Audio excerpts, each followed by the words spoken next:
What I'm about to tell you is top secret. A conspiracy bigger than all of us. There's a powerful group of people out there that are secretly running the world. I'm talking about the guys no one knows about, the guys that are invisible. The top 1% of the top 1%, the guys that play God without permission. This is the opening scene from television show Mr. Robot. Take a second and see how the shot is composed. The opening shot of a show is supposed to establish the show for what it is, and while this shot won't tell you much if you're a first-time viewer, it does establish one thing about one of television's best shows: the cinematography. Notice how the shot doesn't have the men at the very center of the frame as the main focus, and as the camera slowly pans out, it brings something a lot bigger into the picture: the world. This is the cinematography of Mr. Robot.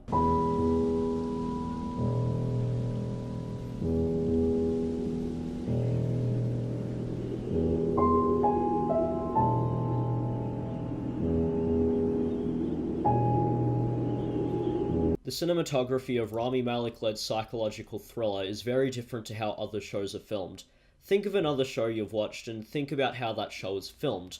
More than likely, the character will take the center of the frame. This is how to portray how the character feels and the emotion of who you're following on the screen.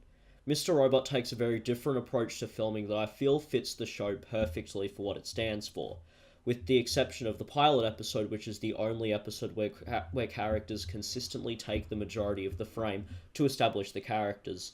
The show usually takes filming of characters quite differently. The show usually keeps characters to the side of the frame, or makes them feel small in the frame by keeping them to a corner and only filming a part of their body, or having the camera film a lot more than just the character by taking a wide angle to the world around them. Also, the camera rarely ever moves with the characters. The camera stays planted in one spot and uses cuts to move the camera where it needs to be. This is because of what Mr. Robot is all about as a show. It's more than a psychological drama thriller show about a socially awkward hacker and his quest to rip control of the world from a company. Mr. Robot is a show about society and the world it revolves in. By shifting a character to a certain part of the screen instead of the dead center, it allows for the world to come into view as well, and it's something that will always be happening in the background, whether it demands your attention or not. The actions that occur in Mr. Robot have consequences on the world around it, and filming that world alongside the characters shows that the world of Mr. Robot doesn't stop when a character needs to do something. It happens simultaneously. A scene I like to use as an example is the opening scene from the second part of the Season 2 premiere, Unmask. The scene is wonderfully shot and shows how the world is reacting to events in the show. At one point, the world moves as it should in the background, with people living their daily lives, always visible and always in motion. As the main focus character begins to unpack the money and burn it, the world slowly reacts around that character.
The main focus of this scene, and a lot of what Mr. Robot isn't about the character and what they are doing, but how the world reacts and the consequences it has on it. And it's something that Mr. Robot can do very well. It's constantly able to establish society as its own character in the show, something that reacts just as any main character would, and something that is always there and visible, which is something a lot of shows don't seem to consider.